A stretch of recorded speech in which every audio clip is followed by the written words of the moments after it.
आज आमच्याकडे नागपूरचे पाहुणे आले होते. कोण आले होते ते पुढे तुम्हाला सांगते. त्यापूर्वी कालच्या दिवशी ना छान वटसावित्री पौर्णिमा होती, तर सकाळी छान मी अशी नटली होती.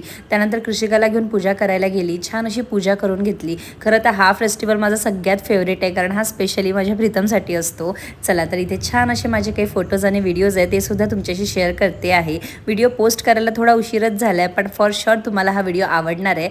आवडल्यास मला नक्की कमेंट करून सांगा तुम्हाला हा व्हिडिओ कसा वाटला. त्यानंतर घरी आली आणि घरी आल्यानंतर ना कालचा माझ्याकडे किराणा आला होता, तो मला भरून ठेवायचा होता. तेच इथे लगेच भरायला घेतलं होतं. तसं तर माझा उपवास होता, असं काही खास भूक नव्हती लागली, म्हणून सगळं आवरून घेतलं. संध्याकाळी छान असे साबुदाणे वडे बनवले होते सगळ्यांसाठीच, कारण आम्हा सगळ्यांनाच हे खूप आवडतात. त्यानंतर मावशी सकाळी सकाळी इथे छान असं झाडूपोछा करून घेत होते. आणि अव्यूला बघा कसं मध्ये मध्ये मध्ये मध्ये त्याचं रोज चाललं असतं मावशींच्या कामांमध्ये, म्हणून कृषिका त्याला बाजूला घेऊन गेली आणि मावशीने त्यांचं सगळं काम आवरलं. संध्याकाळी माझ्याकडे पाहुणे आले होते. सगळ्यांनी छान असं जेवण केले. लहान मुलं असल्यामुळे आम्ही सगळे गार्डनमध्ये गेलो होतो. गार्डनमध्ये बरेच वेळा मी गप्पा गोष्टी केल्या, मुलांना खेळवलं आणि असा काहीसा होता आमचा दिवस. चला भेटूया आपण नेक्स्ट मिनी व्लॉगमध्ये. आय होप की तुम्हाला माझा आजचा मिनी व्लॉग आवडला असेल. आवडल्यास चॅनलला नक्की सबस्क्राईब करा. भेटूया आपण लवकरच, तेव्हापर्यंत बाय.